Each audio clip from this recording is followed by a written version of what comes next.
परम पूजनीय श्री गुरु जी का पुण्य स्मरण करने हेतु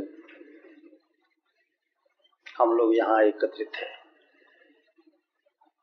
विजया एकादशी यह उनका जन्म दिवस वैसे है।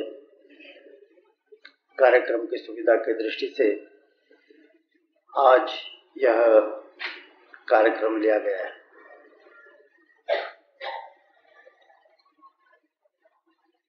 परम पूजनीय गुरु जी के बारे में बोलना भी कठिन है, फिर थोड़े समय में बोलना और भी कठिन है।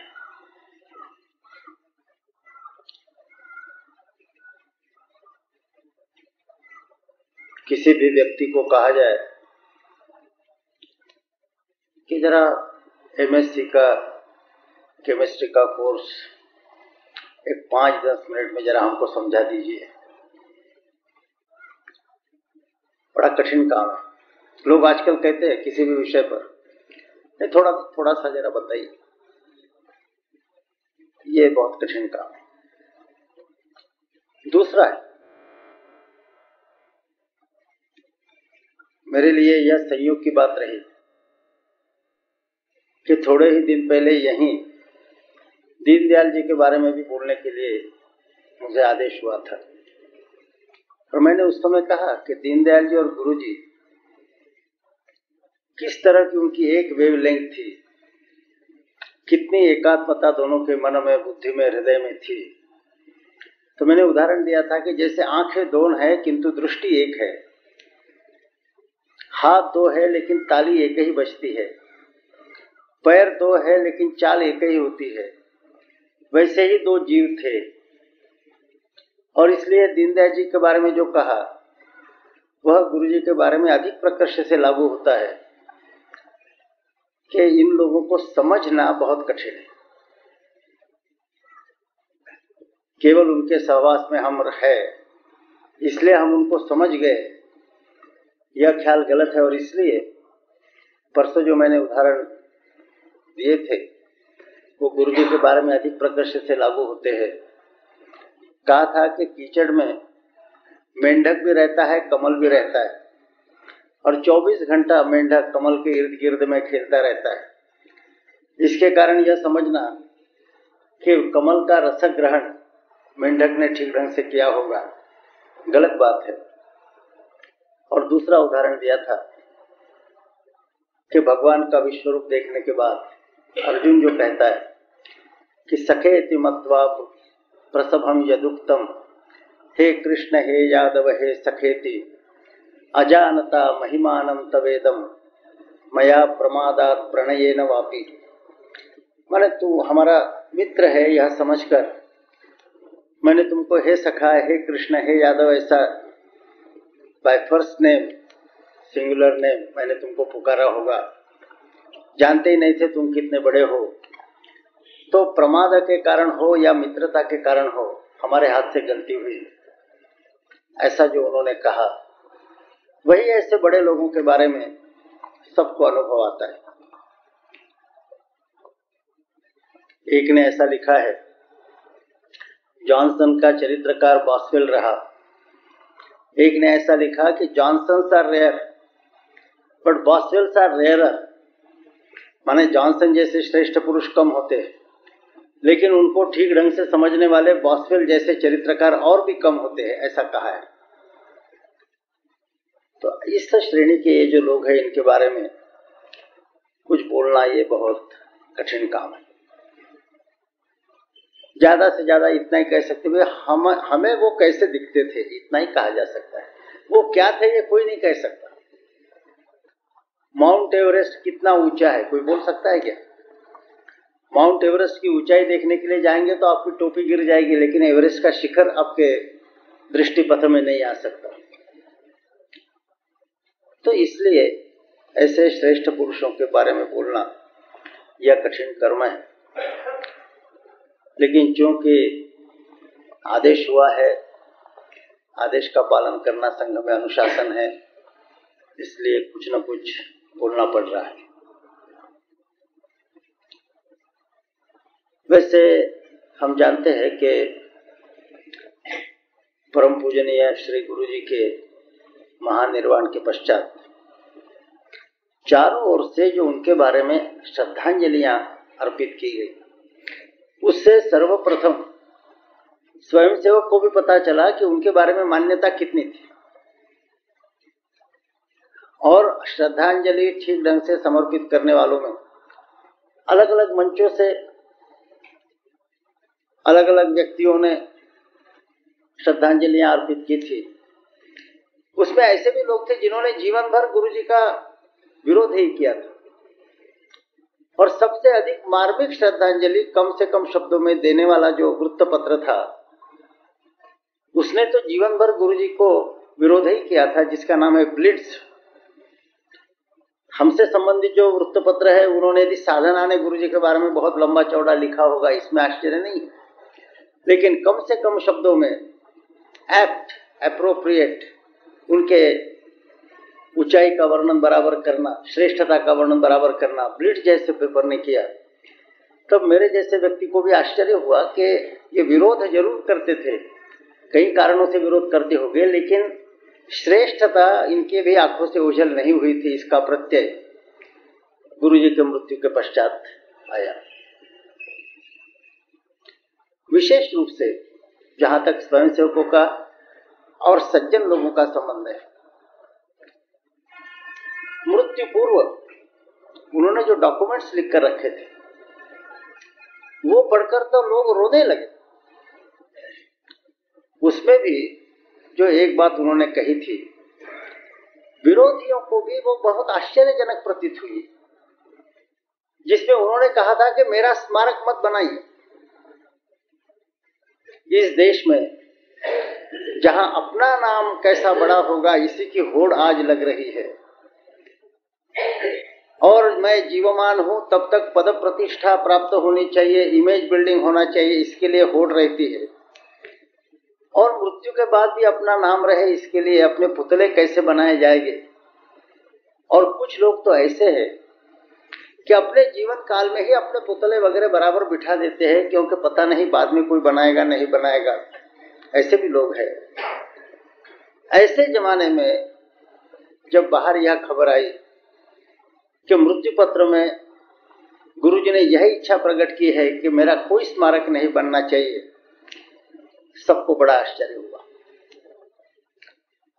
हमारे एक लेफ्टिस्ट मित्र ने कहा, your Golwalkar was great in life and greater in death. ऐसा हमारे एक लेफ्टिस्ट मित्र ने कहा। एप्रिसिएशन व्यक्तिमत्व का हर जगह होता है, विरोध भले ही करे। गाली देना, विरोध करना, यह कुछ लोगों की आदत होती है, कुछ लोगों का धंधा होता है, कुछ लोगों के लिए एक व्यवसाय होता है, सब ठीक है। किंतु एप्रिसिएशन होता है जहां बुद्धि है। तो उन्होंने कहा कि your Golwalkar was great in life and greater in death. किंतु इससे भी एक अच्छा अभिप्राय मुझे अभी अभी जब मैं केरला में गया था, तो हमारे पुराने, मैं संसद में था उस समय, जो हमारे साथ थे ऐसे एक मित्र, अभी वो लेफ्टिस्ट ही है, नेता है, उनकी हमारी मुलाकात हुई। अब उस समय वो सारा चल रहा था, हिंदू बैकलैश वगैरह जो बोलते हैं, ये बैकलैश शब्द हमारा नहीं है, लोग बोलते हैं। तो हिंदू बैकलैश वगैरह चल रहा था, तो चाय पीते पीते चर्चा निकली, तो उन्होंने ऐसा एक वाक्य कहा। परसों मैंने पंडित दीनदयाल जी के बारे में बोलते समय एक उदाहरण दिया था, जो पूरा यहाँ रिपीट करने की आवश्यकता नहीं, लेकिन उसमें यह बात आई थी कि what is the criterion of greatness, श्रेष्ठता की कसौटी क्या है। तो दूसरे हमारे कम्युनिस्ट एमपी ने उत्तर दिया था, बालचंद्र मेनन ने, the length of one shadow on future, कि मनुष्य की भविष्य काल पर छाया कितनी लंबी पड़ती है, उतनी मात्रा में वह श्रेष्ठता गिननी चाहिए, ऐसा उन्होंने कहा। The length of one shadow on future, ये बालचंद्र मेनन का वाक्य। तो उस दृश्य उसका मुझे स्मरण हुआ जब इस केरल के प्रवास में ये हिंदू बैकलैश की चर्चा चली। उन्होंने जो गाली देनी थी कम्युनलिस्ट करके वो दी, क्योंकि वह कर्मकांड है। जैसे किसी भी समय पूजा के लिए बैठते हैं तो श्रुति स्मृति पुराणोक्त फल प्राप्त्यर्थम ऐसा न कहा तो वो पूजा पूरी नहीं होती। वैसे राजनीतिक भाषण होता है तो आरएसएस कम्युनलिस्ट ऐसे कहे बगैर वो कर्मकांड पूरा नहीं होता, ये तो अलग बात है।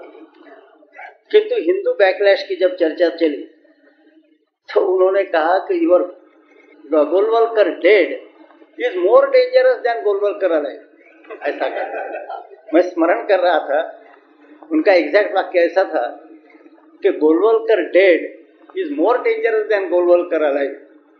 मुझे लगा कि ये गुड कैरेक्टर सर्टिफिकेट गुरुजी के लिए मिल गया है कि length of one shadow on future, यह जो बात है इस दृष्टि से यह जो वाक्य है कि Golwalkar dead is more dangerous than Golwalkar alive, ये उन्होंने कहना, this is the best good character certificate for Guruji, ऐसा मुझे उस समय लगा।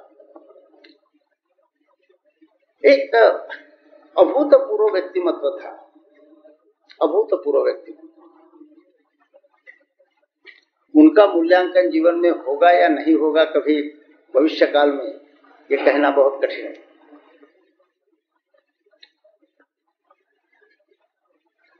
जहां तक उनके जीवन पट का सवाल है, मैं समझता हूं हम में से सब जानते हैं, उनकी जीवनी लिखी गई है, वो हमने पढ़ी है।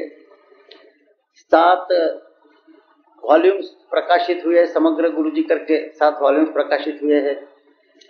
अभी अभी एक कादंबरी मराठी में प्रकाशित हुई है, मृणालिनी जोशी बाई ने लिखी हुई, राष्ट्राय स्वाहा करके। और भी छोटे बड़े ऐसे कई पुस्तक, नाना पालकर ने उनकी जीवनी लिखी, वह प्रकाशित हुई है। बापूराव भिशीकर ने अभी उनकी जीवनी लिखी, वह प्रकाशित हुई है। बहुत कुछ उनके बारे में प्रकाशित हुआ है। किंतु अभी भी ऐसा सबको लगता है कि गुरुजी क्या है, ये इसमें से पूरा चित्र नहीं आता। इसीलिए अपने बाबूराव चौथाई वाले अभी इस प्रयास में लगे हैं कि गुरुजी का कैरेक्टराइजेशन ठीक ढंग से कर सके। इस दृष्टि से लोगों के साथ मुलाकातें करना वगैरह उन्होंने शुरू किया है। हर प्रदेश में वो जाते हैं तो ऐसा लगता है कि गहराई इतनी है कि बिल्कुल बॉटम तक जाने का कोई प्रयास करेगा तो शायद कहीं दम उखड़ न जाए, इस तरह की गहराई है। और इसलिए सारा जीवन पर जानते हुए भी पूरी तरह से उनको जानना यह बहुत कठिन है। व्यक्तिगत रूप से जहां तक मेरा संबंध है, गुरुजी की श्रेष्ठता जानना तो हमारे बस के बाहर का था। कुछ घटनाओं से हमारे ऊपर परिणाम हुआ।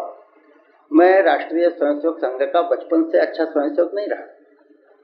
कॉलेज में जाने के बाद हम भी प्रोग्रेसिव बन गए थे। युवावस्था में हर एक आदमी प्रगतिशील बन जाता है, माने इर्रिस्पॉन्सिबल। बाद में फिर किसी ने पकड़कर हमको संघ में लाया, इसलिए आए। तो बिल्कुल बचपन से संस्कार युक्त ऐसी हमारी अवस्था नहीं थी। लेकिन जैसे जैसे देखता गया यह जीवन, वैसे वैसे अधिकाधिक प्रभावित होता गया। बहुत घटना बोलना तो कठिन है, कुछ छोटी छोटी ही बातें कहे। मुझे स्मरण होता है कि मैं प्रचारक के नाते पहले ही केरला में जब गया, कैलिकट में, वहां गुरुजी की पहली विजिट हुई थी। वहां रामकृष्ण मिशन की महिला विंग थी, उन्होंने महिलाओं के लिए उनका एक भाषण अरेंज किया था। रामकृष्ण मिशन में ही अरेंज हुआ था। सामने रामकृष्ण परमहंस और विवेकानंद के बड़े चित्र थे।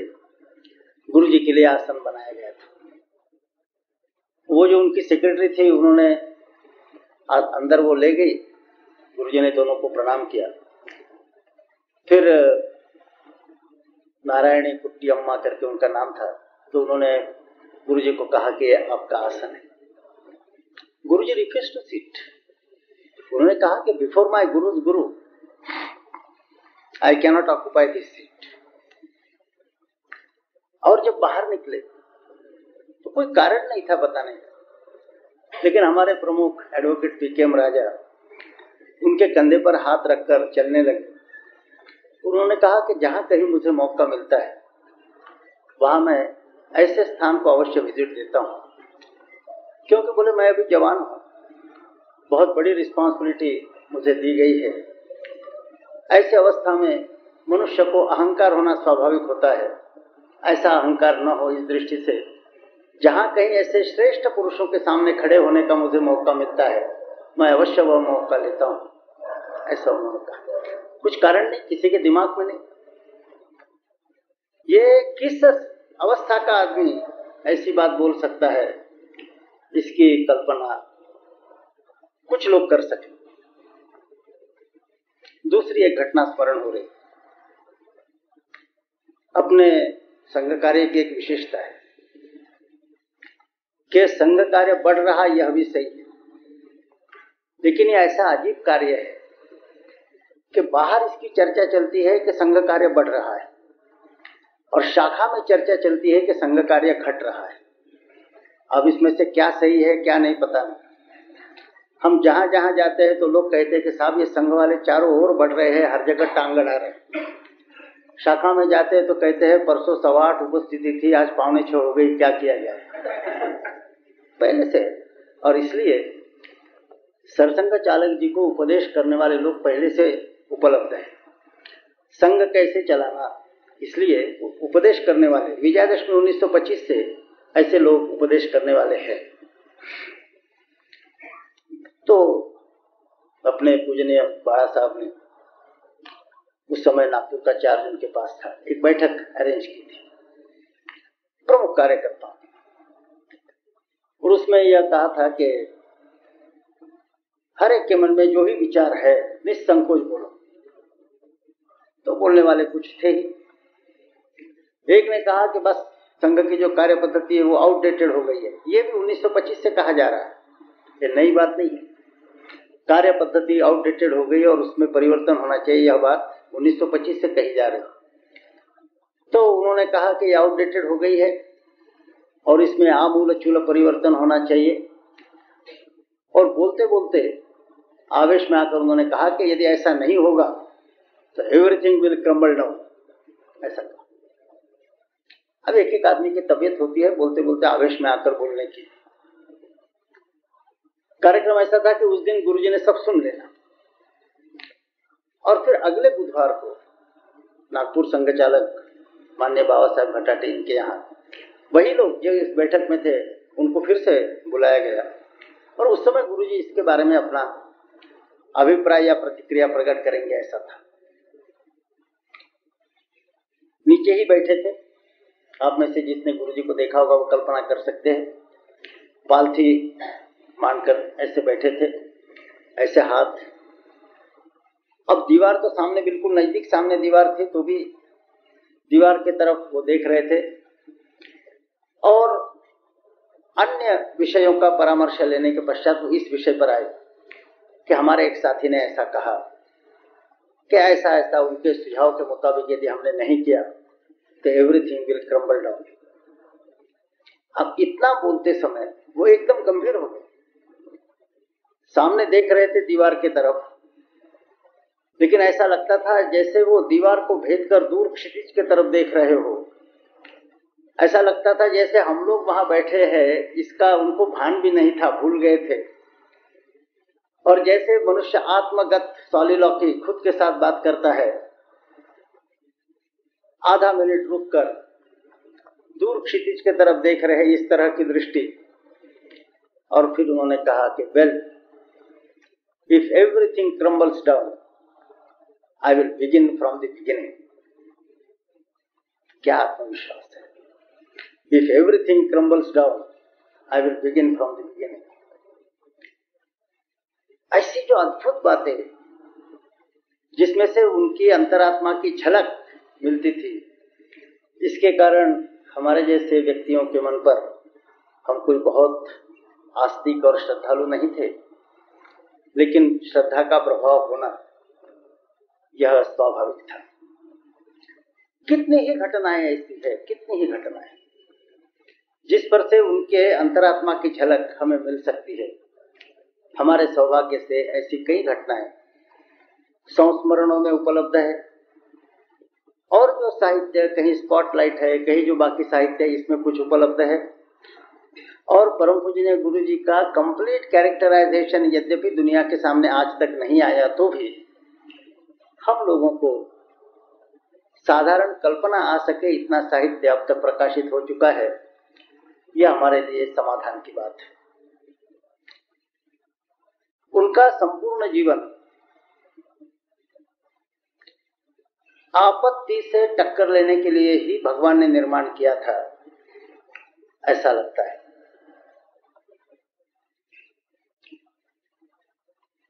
जैसे उत्तर रामचरितम में रामचंद्र जी अपने बारे में कहते हैं कि दुःखस्य सहनायैव रामे चैतन्य माहितम। दुख सहन करने के लिए ही राम में प्राण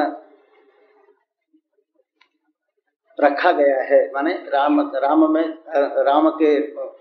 में प्राण रखा गया है केवल दुख बर्दाश्त करने के लिए।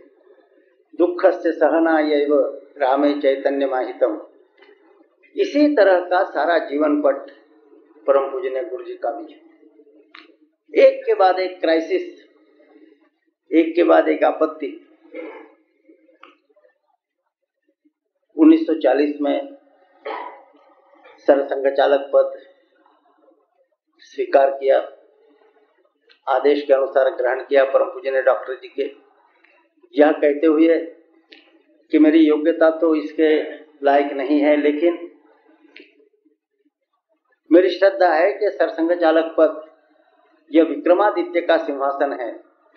अयोग्य व्यक्ति भी विक्रमादित्य के सिंहासन पर बैठेगा तो वही बात बोलेगा जो ठीक है, उचित है। इस श्रद्धा के साथ मैं इस पद को ग्रहण कर रहा हूं। ऐसे वचनों के साथ उन्होंने सरसंघ चालक पद ग्रहण किया और 2.25 साल नहीं हुए तो देश में एक नई परिस्थिति निर्माण हुई, जिसमें उत्कट भावनाओं का प्रकर्ष चारों ओर देश में था। 1942 का आंदोलन सभी को इसका पता है। हम जानते हैं कि राष्ट्रीय स्वयंसेवक संघ के लिए स्वराज्य है आर्टिकल ऑफ फेथ रहा है। परम पूजनीय डॉक्टर जी का विजन बायफोकल था। नजदीक का इमीडिएट लक्ष्य, तात्कालिक लक्ष्य के नाते उन्होंने स्वराज्य को लिया था और स्वराज्य प्राप्त नहीं होगा तो हमारे राष्ट्रीय स्वाभिमान पर यह चोट है, ऐसा वो मानते थे।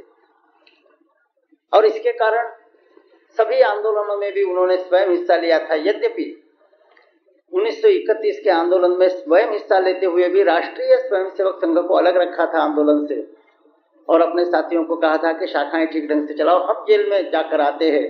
कई लोगों को लेकर जेल में गए थे, स्वयं हिस्सा लिया था।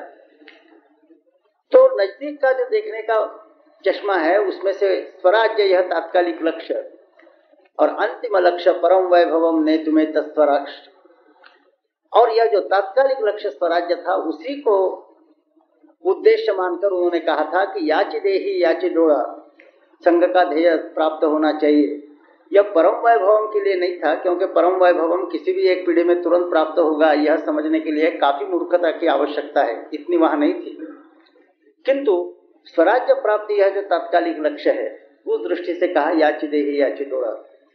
तो स्वराज्य प्राप्ति यह हमारा लक्ष्य ही था और इस दृष्टि से प्रयास चल रहे थे। और 1942 के आंदोलन में भी कई लोगों ने हिस्सा लिया व्यक्तिगत रूप से, और हिस्सा लेने वालों को आश्रय देना, सहायता करना, यह काम भी कई स्वयंसेवकों ने किया, यह बात प्रसिद्ध है। किंतु राष्ट्रीय स्वयंसेवक संघ के नाते क्या नीति अपनानी चाहिए, यह विचार का प्रश्न था।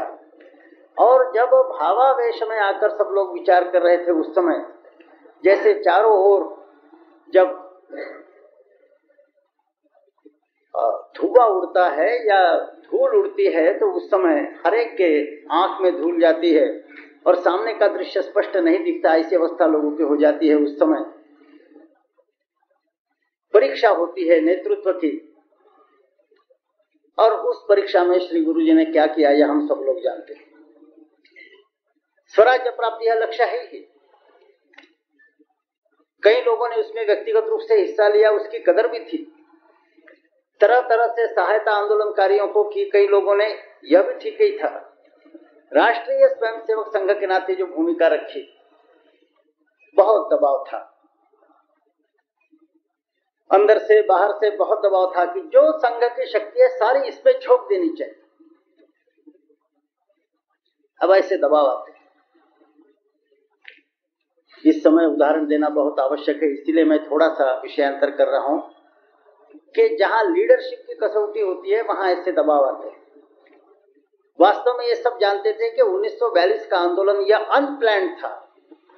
स्वयं लोकनायक जयप्रकाश नारायण जी ने यह लिखा है कि यह क्रिमिनल बात थी हमारे नेताओं के लिए कि जनता को इतने बड़े आंदोलन में झोंक दिया लेकिन उसकी तैयारी नहीं की थी। ऐसा स्पष्ट अभिप्राय लोकनायक जयप्रकाश नारायण ने भी प्रकट किया है। तैयारी वगैरह कुछ नहीं। आंदोलन करना न करना इसके विषय में हाई कमांड में दो मत, और पंडित जवाहरलाल नेहरू एग्जीक्यूटिव कमेटी में कहते, वर्किंग कमेटी में कांग्रेस के कहते हैं कि अभी हम आंदोलन शुरू करेंगे तो पार्लियामेंट्री डेमोक्रेसी वाले जो वेस्टर्न कंट्रीज है वो हमारे बारे में क्या सोचेंगे, हिंदुस्तान का क्या होगा ये फिक्र कम थी, यूरोप के लोग हमारे बारे में क्या सोचेंगे, वहां भी दो मत। ऐसी अवस्था में आंदोलन के लिए भावोत्कट ऐसी परिस्थिति अवश्य थी और संघ ने सारी शक्ति उसमें झोंक देनी चाहिए ऐसा माना गया था। अंग्रेजी में इसको कहते हैं कंपोर्टमेंट अंडर फायर, माने जब चारों ओर भावोत्कटता रहती है उस समय जो अपने को स्थिर रख सकता है। वाटरलू के लड़ाई के पूर्व 3 दिन इंग्लिश सेना ऊपर पहाड़ी पर थी, फ्रेंच सेना नीचे थी मैदान में। प्रशियन सेना इंग्लिश सेना की सहायता के लिए आ रही है यह खबर थी, दोनों को खबर थी, और वह 3 दिन के बाद वहां पहुंच जाएगी यह दोनों जानते थे। और इसलिए उनके आने के पहले इंग्लिश सेना को परास्त करना चाहिए, यह नेपोलियन का गेम था। और इस दृष्टि से इंग्लिश सेना को प्रोवोक करने के लिए, जिसको छापा मार लड़ाई कहते हैं, इस तरह से लोग छापा मार कार्रवाई करते थे। इसके कारण इंग्लिश सैनिक भी और उनके बाकी असिस्टेंट भी बहुत गुस्सा हो जाते थे, उत्तेजित, प्रोवोक हो जाते थे, इंसाइट हो जाते थे और ड्यूक ऑफ वेलिंगटन के पास पहुंचते थे कि ये क्या समझते हैं, आप हमें इजाजत दीजिए, अभी हम जाकर इनको सबको अपना पराक्रम दिखाते हैं। लेकिन सारा यह जो आवेश था उसके दबाव में न आते हुए ड्यूक ऑफ वेलिंगटन ने 72 घंटे तक उनको रोक लिया। सभी लोग नाराज थे, 72 घंटे तक रोक लिया। This is compartment under fire. सामान्य जो लोग रहते हैं चीप पॉपुलैरिटी के पीछे, लोग कहते हैं चलो भाई कर लो कोई बात नहीं, ऐसा नहीं। स्वयं अपना हिसाब था, अपनी एक रणनीति थी, स्ट्रैटेजी थी। 42 के समय परम पूज्य गुरुजी ने जिस गुण का परिचय दिया, it is compartment under fire. मुझे स्मरण होता है मैं भी उसमें था, हम कुछ लोग जाकर मिले, कहा कि भाई सबका कहना है कि झोंक दो आरएसएस को। गुरुजी ने कहा कि स्वराज्य यह इतनी मंगल बात है कि राष्ट्रीय स्वयंसेवक संघ को नष्ट करते हुए भी स्वराज्य यदि प्राप्त होता है तो वह करणीय ऐसी बात रहेगी, इसमें कोई संदेह नहीं। संघ के बारे में हमें कोई संस्थागत अहंकार या अभिमान ऐसी बात नहीं, लेकिन होगा क्या आगे का आप देखिए। और उन्होंने कहा कि जो कह रहे हैं कि सब ताकत झोंक दो, उनके मन में यही विचार है कि सारी ताकत झोंक देने के कारण और कुछ हम लक्ष्य प्राप्ति तक पहुंच सकते हैं, ऐसी बात नहीं।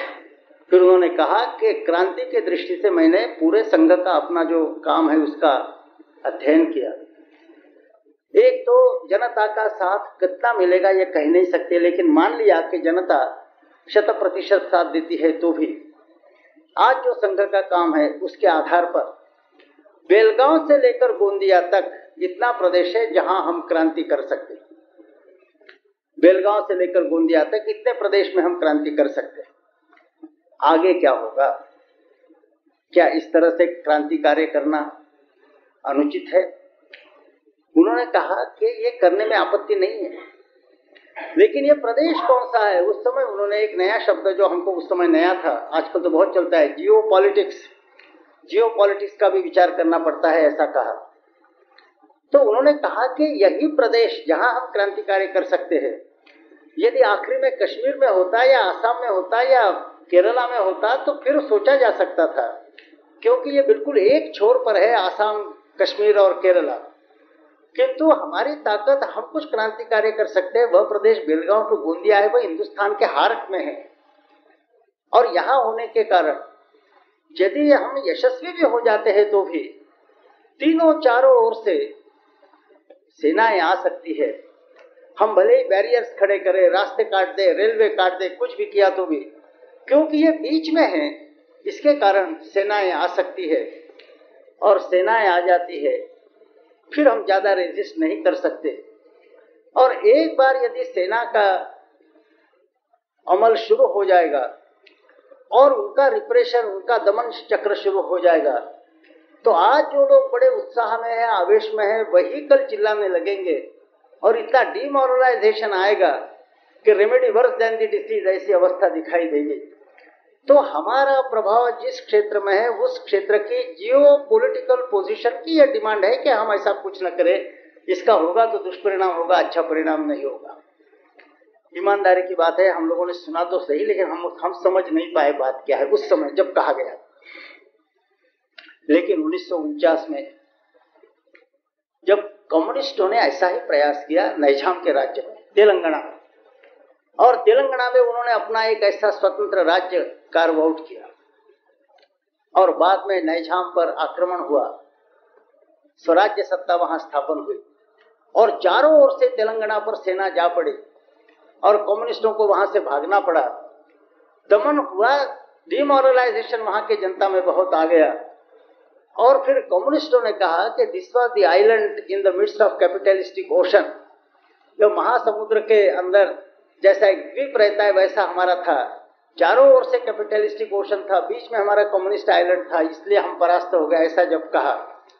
तो जियो पॉलिटिकल पोजिशन का कितना महत्व है, और परम पूज्य गुरुजी ने जो बात कही थी वह कितनी सच है, इसका उस समय थोड़ा आभास हुआ।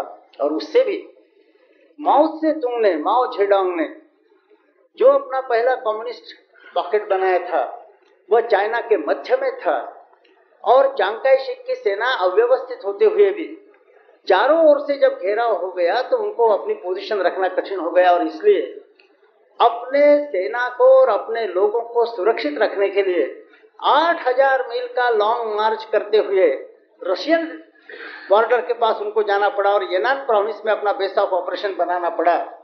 ये दोनों उदाहरण जब देखे तो 1942 में परम पूजनीय गुरुजी ने यह जो बात कही थी कि जियो पॉलिटिकल पोजीशन का विचार किए बगैर सोचना यह गलत बात होगी, उसका उल्टा परिणाम होगा, यह कितना सही था। यह लॉन्ग मार्च जो माओ जेडोंग ने लिया, इसी कारण से उसके पश्चात हम लोगों के थोड़ा सा ध्यान में आया। दूरदृष्टि यह जो है, यह लीडरशिप की कसौटी है। ये कसौटी नहीं है कि लोगों ने कहा कि मारकाट करो तो लीडर कहता है करो, लोगों ने कहा भाग जाओ तो लीडर कहता है भाग जाओ। माने leaders are led by the masses, इसको लीडरशिप नहीं कहते। और गुरुजी की यही कल्पना थी, केवल चीप पॉपुलैरिटी के पीछे लगते हुए और जनता को सस्ती लोकप्रियता का क्या पसंद पड़ेगा, इसको वो लीडरशिप नहीं मानते थे। जिसका हमें आभास उस समय हुआ जब आईएनए के बारे में झगड़ा चल रहा था कलकत्ता में। बंगाली लोग तो कहते थे कि यह क्रांति हो रही है। अवश्य यह जो कलकत्ता की क्रांति थी बड़ी सुविधाजनक थी। सुबह ब्रेकफास्ट के बाद क्रांति शुरू होती थी, लंच टाइम तक क्रांति जोरदार चलती थी, लंच टू आफ्टरनून टी क्रांति बंद रहती थी, आफ्टरनून टू डिनर फिर क्रांति चलती थी। लेकिन बहुत मार काट, बसें जलाना, आदमी को मारना, सब कुछ चलता था। ऐसे अवस्था में परम पूज्य गुरुजी वहां पहुंचे। एक जगह भोजन के लिए बुलाया था। भोजन के पहले टेबल, शेल्फ, बाकी लोग कुर्सियों पर बैठे, अभी भोजन का बुलावा आएगा। तो उस समय किसी ने पूछा कि गुरुजी अभी जो हमारे कलकत्ता में चल रहा है रेवोल्यूशन का कार्य, इसके विषय में आपका अभिप्राय क्या है, ऐसा पूछा। तो गुरुजी जिस टेबल पर बैठे थे वहां नजदीक एक बुक शेल्फ था और कंप्लीट शेक्सपियर यह किताब वहां थी, गुरुजी ने देख लिया था। जैसे इन्होंने कहा कि अभी जो बंगाल में हमारे कलकत्ता में चल रहा रेवोल्यूशन, उसके बारे में आपका क्या अभिप्राय है, उन्होंने वो कंप्लीट शेक्सपियर निकाला। उसमें से जूलियस सीजर यह नाटक निकाला। उस नाटक में एक प्रसंग ऐसा आता है कि जूलियस सीजर की हत्या होती है। उस समय सारे लोग सीजर के खिलाफ है क्योंकि ब्रूटस ने लोगों को भड़काया है, किंतु सीजर के मृत्यु के पश्चात एंटनी का भाषण होता है और एंटनी ऐसा प्रभावी भाषण करता है कि सब लोगों को पता चलता है कि ब्रूटस ने हमको गुमराह किया था। उसने बताया था कि ये राक्षस है, वास्तव में ये बड़ा देवता पुरुष था, गलती से ब्रूटस के भड़काने के कारण हमने गलती से इसकी हत्या की, अब ब्रूटस को सजा देनी चाहिए। इसलिए वही मॉब, जिस मॉब ने सीजर की हत्या की थी, वही मॉब अब ब्रूटस का मकान जलाने के लिए उधर जाने लगा, शोरगुल मचाते हुए। उधर जाने वाले मॉब की तरफ देखकर एंटनी कहता है, mischief thou art afoot, thou take what course thou wilt. इसका एग्जैक्ट हिंदी ट्रांसलेशन देना कठिन है। Mischief thou art afoot, now take what course thou wilt. और उसमें दाउ विल्ट के नीचे उंगली रखते हुए गुरुजी ने कहा कि हमारा इतना ही मतभेद है कि take what course thou wilt नहीं, take what course we will, यह होना चाहिए। बस इतना ही मतभेद है, बाकी कोई मतभेद नहीं। इसका हिंदी में एग्जैक्ट देना बड़ा कठिन है, किंतु जो थोड़ा समझते हैं उनके लिए इतना पर्याप्त होगा। तो एक दूरदृष्टि थी और उसका परिचय 1942 में उन्होंने दिया और उस समय में ज्यादा से ज्यादा अपना कार्य बढ़ाने का प्रयास हुआ। वैसा ही क्राइसिस का प्रसंग स्वराज्य प्राप्ति और विभाजन के समय का था। उसके पूर्व चारों ओर देश का भ्रमण करते हुए उन्होंने जनता को जागरूक किया था, हिंदुओं को जागरूक किया था। और उस समय सब जानते हैं कि कांग्रेस के श्रेष्ठ नेताओं ने और स्वयं पूज्य महात्मा जी ने भी यह कहा था कि पाकिस्तान होगा तो मेरे प्रेत पर होगा, वैसे होने वाला नहीं। ईमानदारी से कहा था। कुछ लोग कहते हैं उन्होंने ऐसे ही कहा, ऐसा नहीं, ऐसे ही कहने वालों में से महात्मा जी नहीं थे। लेकिन जिस समय नेहरू और पटेल ने पार्टीशन का सुझाव स्वीकार कर लिया तो गांधी जी बाद में, उस समय तो बंगाल में थे, फिर से मिलने आए और गांधी जी ने वायसराय को कहा कि ये जो सुझाव है ये मुझे स्वीकार नहीं। वायसराय ने कहा but your Congress has accepted it, your Congress is with me, ऐसा कहा। तो गांधी जी ने कहा but the country is with me, ये उस समय का आया था। उन्होंने कहा your Congress has accepted it, Congress is with me, viceroy ने कहा। इन्होंने कहा but the country is with me. किंतु जैसे गांधी जी बाहर आए और लोगों के साथ बातचीत हुई तो उनको दिखाई दिया कि स्वातंत्र संग्राम में अपने साथ काम करने वाले लोग, जैसे किसी को जबरदस्ती से ब्रह्मचारी बहुत साल तक रखा गया तो वो शादी करने के लिए जैसे सामान्य मनुष्य से भी अधिक आतुर रहता है, वैसी ही आतुरता हमारे मित्रों में आ गई है। ऐसा जब देखा तो उनके सामने भी समर प्रसंग ऐसा निर्माण हुआ और फिर इच्छा न होते हुए बहुत दुख के साथ स्वीकार करना पड़ा। और उस समय का जो उनका एआईसीसी के सामने भाषण है, बड़ा रिमार्केबल भाषण है। तरह तरह के गांधी जी के बारे में अभिप्राय लोगों के हो सकते हैं, लेकिन फैक्ट्स आर फैक्ट्स। तो उनके भाषण में उन्होंने कहा, वाक्य उनके ऐसे ही है कि I am oppose to partition but I advise you to accept it because your leaders have accepted it and we are not now in a position to change the leadership immediately।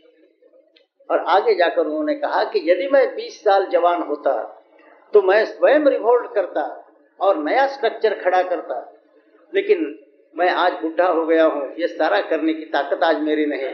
इसलिए मैं advice करता हूँ कि इन्होंने जो स्वीकार किया इसको आप भी स्वीकार कीजिए। इस तरह का था। अब लोग बारीकियां तो जानते नहीं।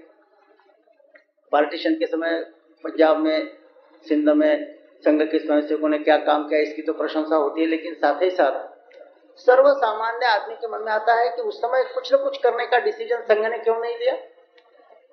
वो समझते नहीं कि परिस्थिति क्या थी। उनके जो ऐसा कहते हैं कि उस समय गुरुजी ने ये क्यों नहीं डिसीजन लिया कि हम पार्टीशन का विरोध करेंगे, उसके खिलाफ संघर्ष करेंगे।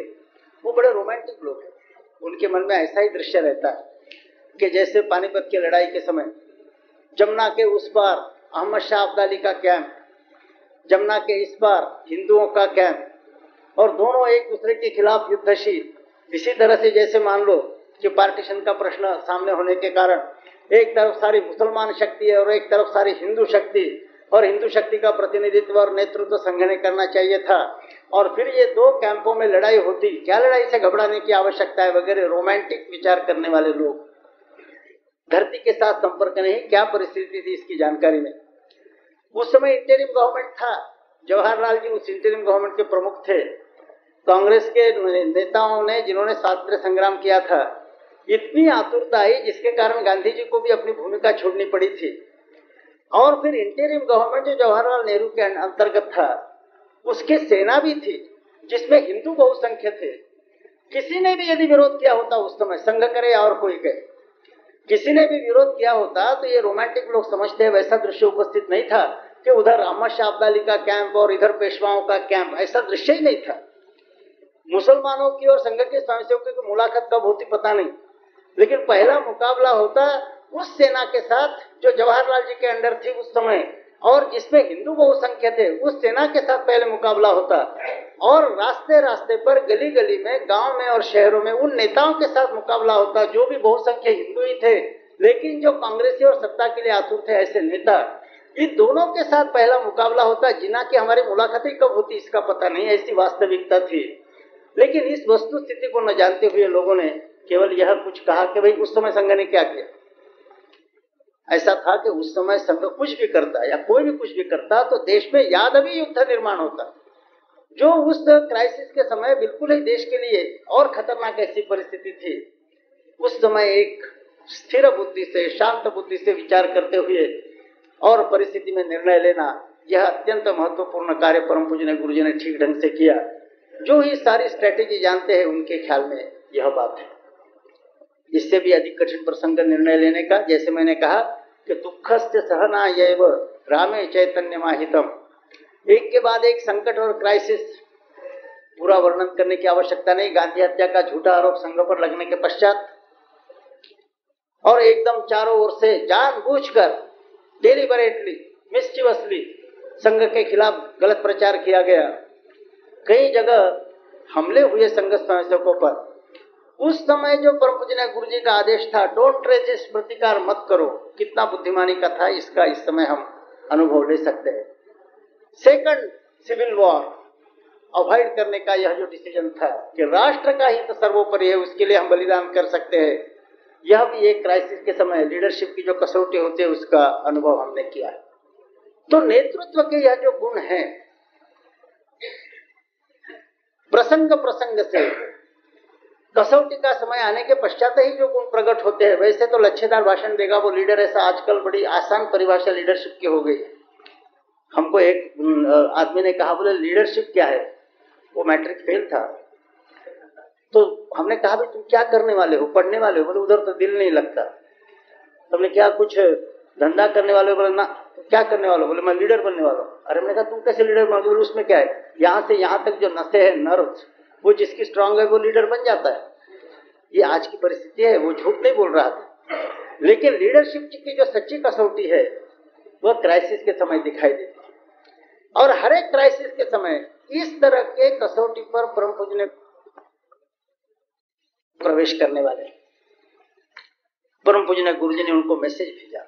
ये बात ठीक है कि मैसेज 24 घंटा देरी से पहुंचा, उसके पूर्व घोषणा हो गई थी, उसके कारण उनके लिए जाना बाध्य हो गया।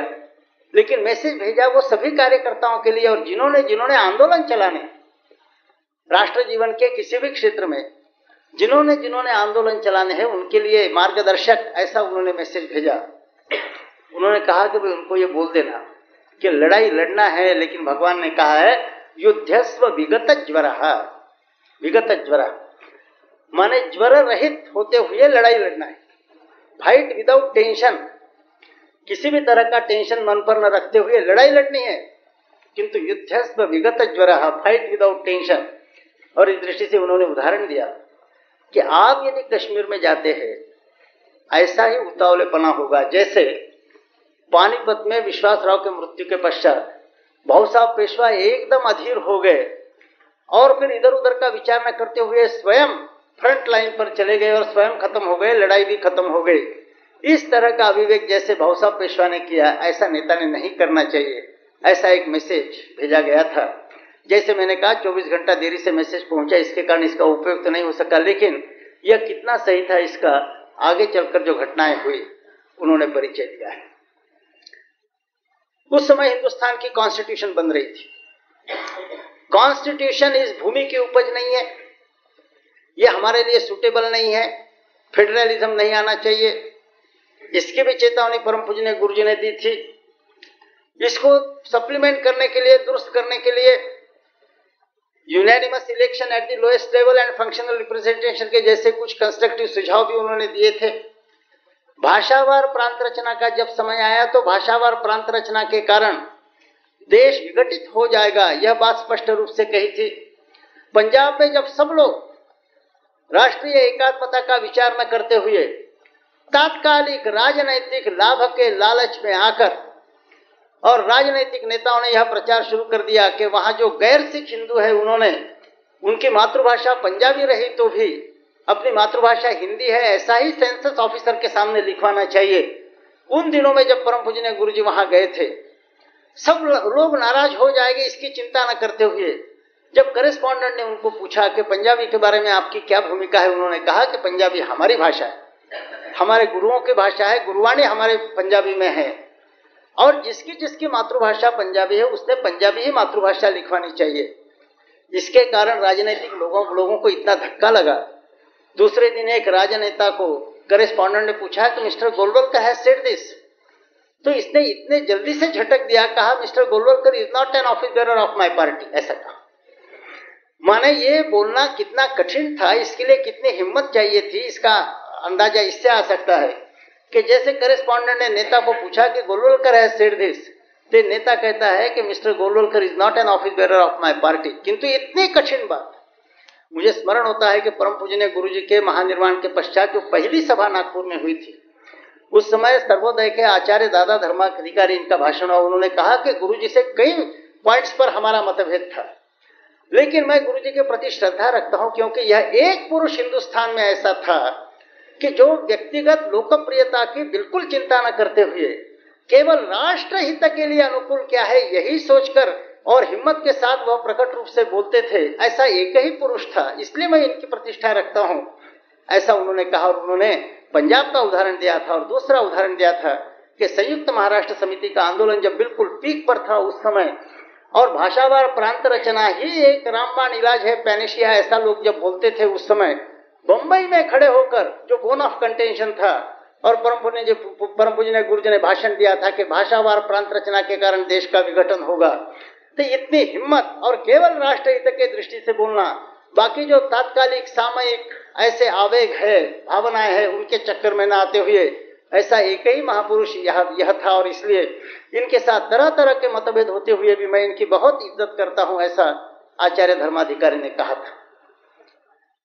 हम जानते हैं कि चीन का आक्रमण तो 1962 में हुआ, लेकिन हम स्वयंसेवक जानते हैं, बाहर के प्रेस करेस्पॉन्डेंट भी जानते थे कि 62 के कई महीने पहले गुरुजी ने यह प्रचार शुरू किया था कि चीन आक्रमण कर रहा है, चीन के लोग अंदर इंट्रूडर के नाते आ रहे। तो राज्यकर्ताओं ने मखौल उड़ाते हुए कहा था, क्या यह गोलवलकर के पास कोई गुप्तचर विभाग है, क्या has his own CID department, ऐसा बोला। स्वयं सेवकों ने जब गुरुजी को कहा, गुरुजी ने कहा भी गुप्तचर विभाग क्या होगा, लेकिन मातृभूमि के साथ इतनी एकात्मता थी कि मातृभूमि के किसी भी अंग को यदि दुख दर्द होता है तो इनके शरीर को दुख दर्द का अनुभव होता था। यह वास्तविकता उन्होंने बताई, जो वास्तविकता विशुद्ध भौतिकतावादी प्रगतिशील लोग कल्पना भी नहीं कर सकते, लेकिन जो वास्तविकता है आध्यात्मिक स्तर के लोग कल्पना कर सकते हैं कि इतनी एकात्मता मातृभूमि के साथ कि कहीं भी मातृभूमि को यदि चोट पहुंचती है तो उसका अनुभव इनके शरीर में होना, यह मुझे अनुभव हो रहा है, इसलिए मैं बोल रहा हूं, ऐसा उन्होंने कहा।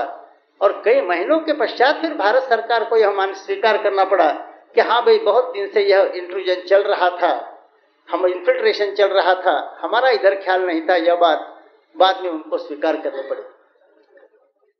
राज्यकर्ताओं की वृत्ति क्या थी हम जानते हैं, किंतु विशुद्ध राष्ट्र भक्ति की भावना होने के कारण जिस समय जेल में थे पत्र व्यवहार चला, पत्र व्यवहार में कहीं भी आत्मसमर्पण वाला ऐसा भाव नहीं था। लेकिन साथ ही साथ कटुता भी नहीं थी। और यह कहा गया था कि कम्युनिज्म का बहुत बड़ा संकट खतरा हमारे सामने है। यह अधिक अच्छा रहेगा कि शासकीय स्तर पर आप और सामाजिक सांस्कृतिक स्तर पर हम दोनों मिलकर संयुक्त प्रयास कम्युनिज्म के खिलाफ हम करें। यह बात वहां स्वीकार होने जैसे नहीं थी। जवाहरलाल जी को यह पसंद नहीं आई। किंतु जैसे ही बैन हट गया, कितना नुकसान हुआ सब जानते हैं, अधिक वर्णन करने की आवश्यकता नहीं।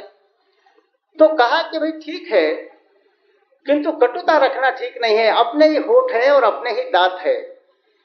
अपने ही दांत ने यदि अपने होठ को चबा लिया होगा गलती से, तो इसके लिए गुस्सा करने की आवश्यकता नहीं।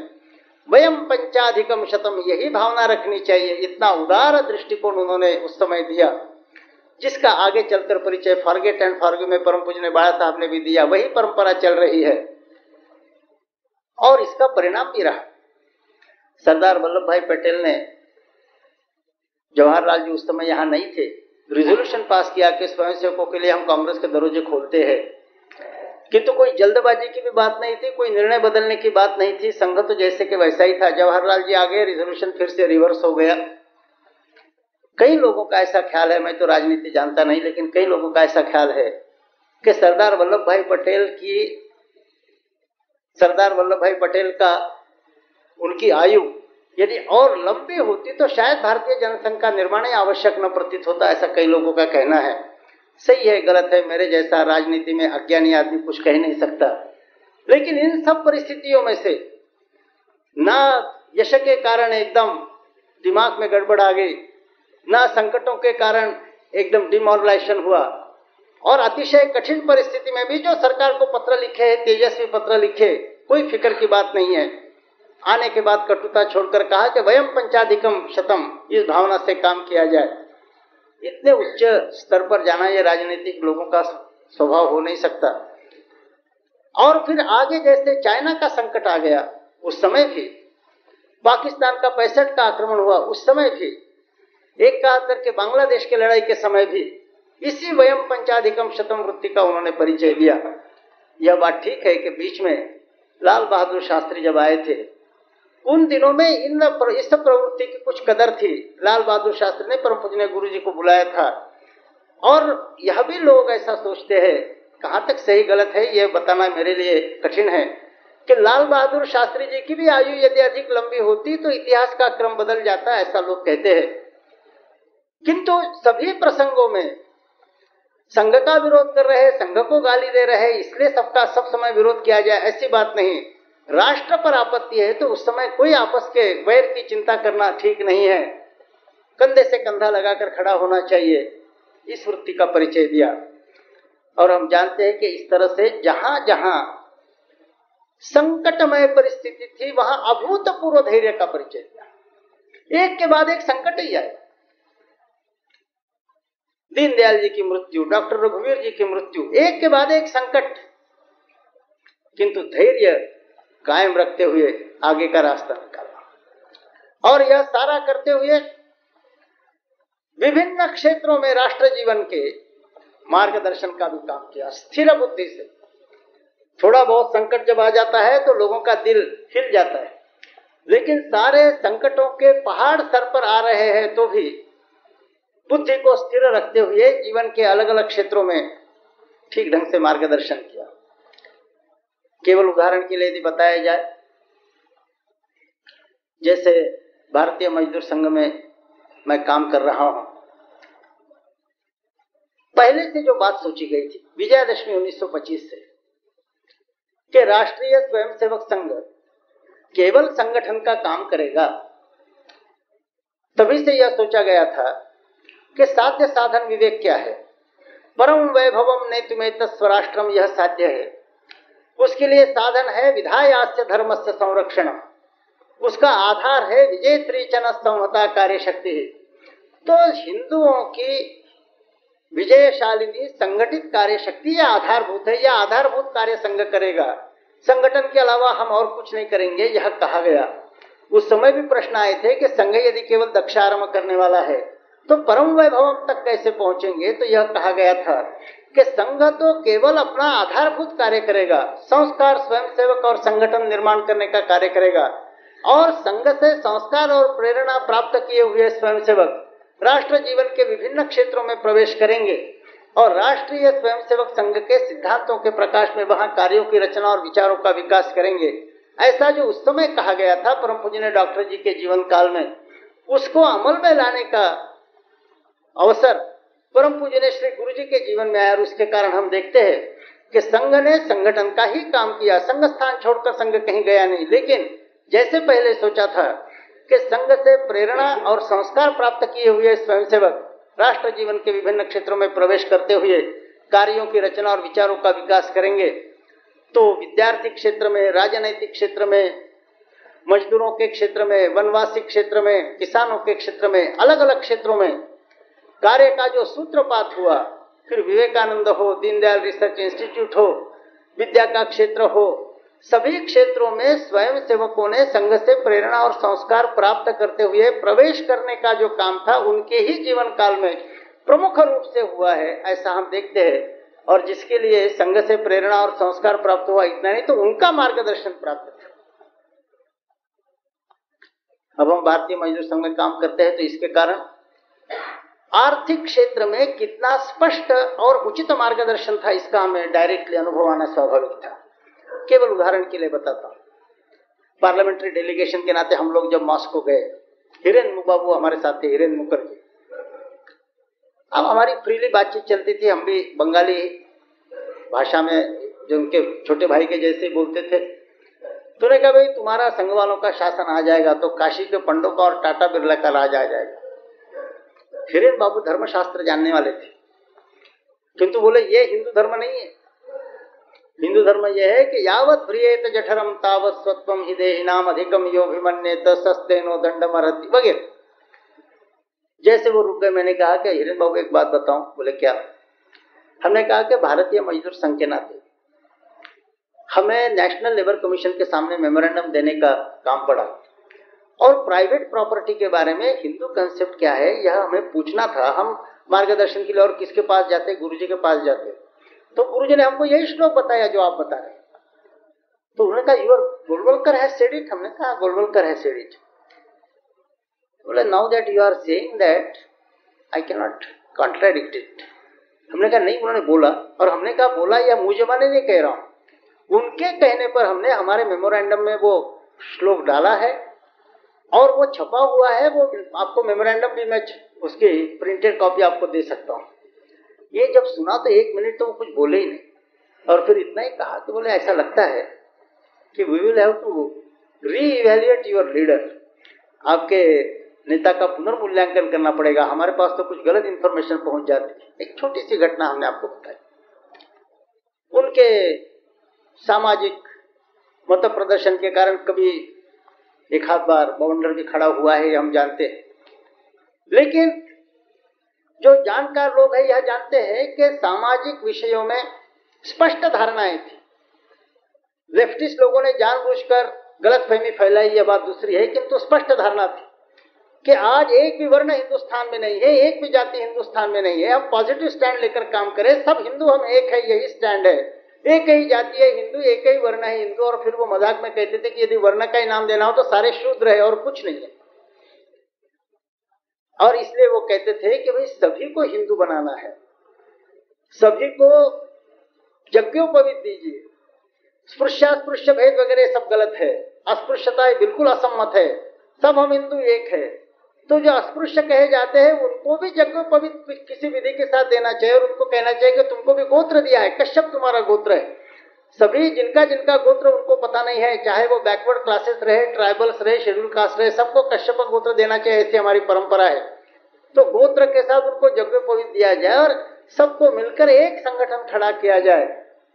इस तरह की भावनाएं उनके मन में सामाजिक विषय में थी। ये तो लेफ्टिस्टों का धंधा है कि मिसअंडरस्टैंडिंग कुछ न कुछ निर्माण करते जाना सब। और इतनी दूरदृष्टि थी, अधिक बोलना इस समय बड़ा कठिन है। जैसे मैंने कहा कि थोड़े समय में और एमएससी का सारा केमिस्ट्री का कोर्स पूरा नहीं हो सकता, किंतु एक उदाहरण के नाते बताता हूं कि आज पर्यावरण का प्रश्न इतना तकलीफ देने वाला है, टेक्नोलॉजी का प्रश्न इतना तकलीफ देने वाला है, किंतु ऐसे विषयों पर बहुत पहले जब पर्यावरण के बारे में कोई सवाल लोगों के दिमाग में नहीं था, तब उन्होंने चेतावनी दी थी कि don't rape the nature, you have to milk the nature. Nature पर बलात्कार करना नहीं है, तो उसको केवल उसका दोहन करना है।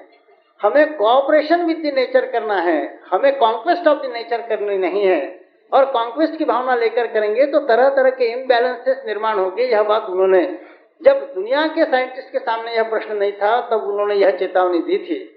हर दृष्टि से यदि हम विचार करते हैं तो क्या मानवता के लिए, क्या अपने राष्ट्र के लिए, हिंदू इस नाते, सभी दृष्टि से, और कितना लंबा विचार उनके सामने था। और इस तरह का व्यक्ति, इतनी दूरदृष्टि, नेतृत्व की इतनी क्षमता, और फिर सारा होते हुए अपने बारे में यही धारणा कि मैं कुछ नहीं। मैंने आखिरी में उन्होंने जो कहा वह तो है ही कि मेरा स्मारक भी मत बनाओ, लेकिन आप में से कई जो थोड़े उम्र में मेरे जैसे, उनको स्मरण होगा कि बीच में धर्मयुग नाम का जो साप्ताहिक निकलता है, इस धर्मयुग ने विभिन्न नेताओं के हस्ताक्षर इकट्ठा पब्लिश करने का सोचा था। तो हस्ताक्षर के साथ कुछ न कुछ संदेशा भी लिखा जाता है, मैसेज। सभी नेताओं के मैसेजेस थे। सबसे छोटा मैसेज गुरुजी का था, और वह इतना ही था, मैं नहीं तू ही, मैं नहीं तू ही। मैं समझता हूं कि परम पूजनीय श्री गुरुजी के मन का, हृदय का, आत्मा का संदेश इसमें है, मैं नहीं तू ही, मैं का कुछ पता ही नहीं। जैसे नारद भक्ति सूत्र में भक्ति की कसौटी यह कही गई है, तत् सुख सुखित्वम, उसके सुख में अपना सुख है, मेरा अपना अलग सुख कुछ नहीं है। तो मैं नहीं तू ही, यह उनके जीवन का संदेश। और इस दृष्टि से जब से काम हाथ में लिया तब से अंत तक 33 साल तक लगातार भारत भ्रमण करते रहे। संघ कार्य के छोटे छोटे माइन्यूट डिटेल्स पर ध्यान रखते रहे। एक एक स्वयंसेवक का मोल्डिंग बराबर हो रहा है या नहीं हो रहा है, यह देखते रहे। उनका संपर्क का क्षेत्र और परिचय का क्षेत्र, इसका विचार किया तो मैं समझता हूं कि महात्मा जी को छोड़कर और कोई नेता हिंदुस्तान में इस शताब्दी में नहीं हुआ कि जिसका संपर्क का और परिचय का क्षेत्र इतना विस्तृत होगा। और जहां तक पारिवारिक संबंधों का प्रश्न है, महात्मा जी की तुलना में भी इनके पारिवारिक संबंध अधिक थे। और जहां तक हरेक की इतनी दखल लेना कि एक एक पत्र का अपने हाथ से उत्तर देना, हाथ से लिखा हुआ, टाइप करते हुए और केवल हस्ताक्षर नहीं, तो हाथ से लिखा हुआ पत्र व्यवहार इस शताब्दी में सबसे ज्यादा गुरुजी का रहा, ऐसा हम कह सकते हैं। इस शताब्दी की लॉन्गेस्ट पिटिशन गुरुजी के नेतृत्व में दी गई गोरक्षा के बारे में, और तब तक का सबसे बड़ा और सबसे अच्छा सत्याग्रह उनके नेतृत्व में हुआ, उनके रहते हुए, उनके प्रेरणा से हुआ। जैसे सुभाष बाबू ने कहा है कि गांधी जी के सभी सत्याग्रहों का विचार किया तो किसी भी एक सत्याग्रह में ज्यादा से ज्यादा संख्या जेल में जाने वालों की 60,000 थी, उससे अधिक संख्या और गांधीयन टेक्निक के मुताबिक अधिक अच्छे ढंग से किया हुआ सत्याग्रह तो वह उनके जीवन काल में हुआ। यह सारी बातें जब हम सोचते हैं तो ऐसा लगता है कि उनका कैरेक्टराइजेशन करना कहाँ तक संभव होगा। वर्सटाइल जीनियस ऐसा कहा जा सकता है। अलग अलग शास्त्रों का उनका अध्ययन था, अलग अलग लोगों से बात करते थे, ऐसा लगता था कि इनके शास्त्र के यही विशारद है। इतनी वर्सटाइल जीनियस, एक एक व्यक्ति के बारे में उनका दिल टूटता था, इतनी सरल रहता। यह जो सारा उनका व्यक्तिमत्व था, कहाँ तक उनका कैरेक्टराइजेशन संभव होगा। हमारे बाबूराव चौथाई वाले प्रयास कर रहे हैं, हमने उनको कहा कि आप आकाश को आलिंगन देने का प्रयास कर रहे हैं, ऐसा ही लगता है। तो ये कि कहाँ तक संभव होगा कहना कठिन है। आज के इस पवित्र अवसर पर हम जितना अपने से हो सके उतना उनका पवित्र स्मरण करते हुए, और अपने यहाँ जो कहा गया कि प्रयास यही करो कि शिवो भूत्वा शिवम यजे, शिव का यजन करना है तो स्वयं शिव बनने का प्रयास करते हुए शिव का यजन किया जाए। इस बुद्धि से हम उनका स्मरण करें, इतना ही कहना इस समय पर्याप्त है।